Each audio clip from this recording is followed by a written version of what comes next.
जय जोहार। स्वागत है आप मन की न्यूज 36 छत्तीसगढ़ की आवाज में। मैं हम आप मन के संग में नीरज।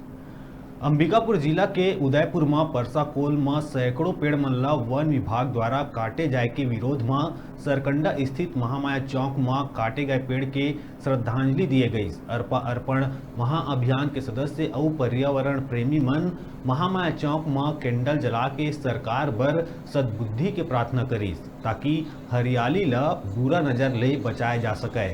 अर्पा अर्पण महाअभियान जन आंदोलन के अध्यक्ष श्याम मोहन दुबे मीडिया ला बताइस के अरण्य क्षेत्र में कटत हरा पेड़ के जानकारी लगातार पत्र और व्हाट्सएप के माध्यम ले सरकार ला दिए जावत है, लेकिन अभी तक कोई सकारात्मक कार्रवाई नहीं करे गई। अंबिकापुर क्षेत्र में तेजी से जंगल कटत है, जेकर कारण वन्य जीव के जीवन दुभर हो गए है। भीषण गर्मी में पिए के पानी तक नहीं मिलत है, जेकर कारण उनकर मौत हुआ है। ऐसे हालात में पेड़ ला काट के उनकर आसियाना छीने जावत है। लगातार जंगल कटे के कारण हाथी शहर कती आवत है और आसपास के गांव में हमला करत है।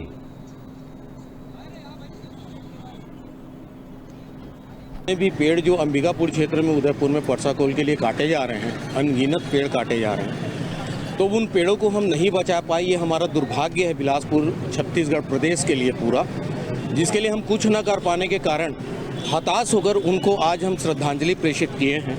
अर्पा अर्पण महाअभियान ही नहीं, समूचे छत्तीसगढ़ प्रदेश के लोग इससे बहुत दुखी हैं। आप देखेंगे कि छत्तीसगढ़ प्रदेश का जिस तरह से तापमान बढ़ रहा है, और तापमान बढ़ने का कारण है रेत का अवैध उत्खनन, नदियों का समाप्त होना, पेड़ों का अंधाधुंध कटाई होना।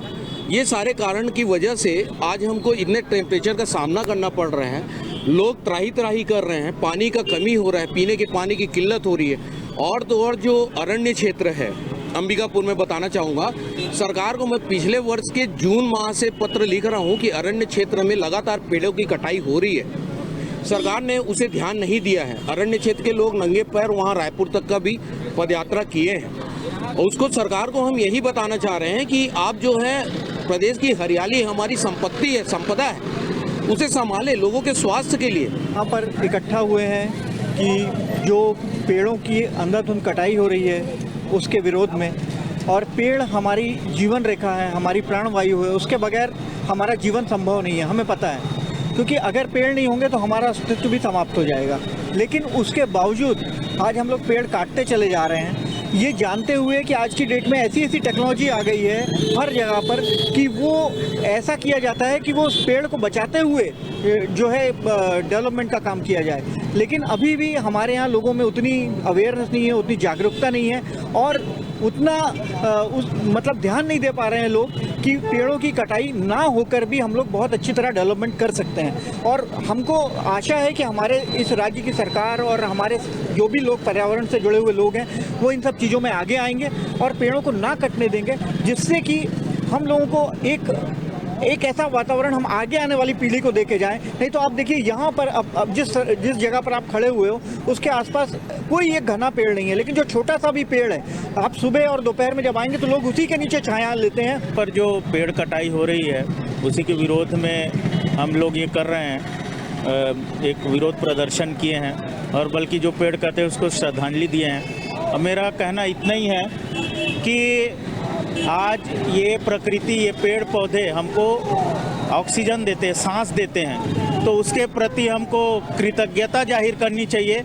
उसको छोड़ के हम ये दुष्टता कर रहे हैं, उसको काट रहे हैं। बल्कि लोग घर में क्यों लगाते हैं पेड़ पौधे और तुलसी का पौधा? ये प्रकृति को हम उसका उपहार दे रहे हैं, हम बदला दे रहे हैं। जो हमको सांस देता है तो हम उसको भी उसके बदले में हम पेड़ पौधे लगाते हैं, तो यहाँ तो उल्टा हो रहा है। तो इसीलिए आज हमको ज़रूरत यही है कि हम पेड़ ना भी लगाएं, लेकिन कम से कम पेड़ को बचाएं। इस पर रोक लगाई जाए, आपकी ये मांग है? बिल्कुल बिल्कुल, तुरंत रोक लगाई जाए, उस पर तुरंत बंद किया जाए। प्रकृति नहीं है तो हम नहीं हैं।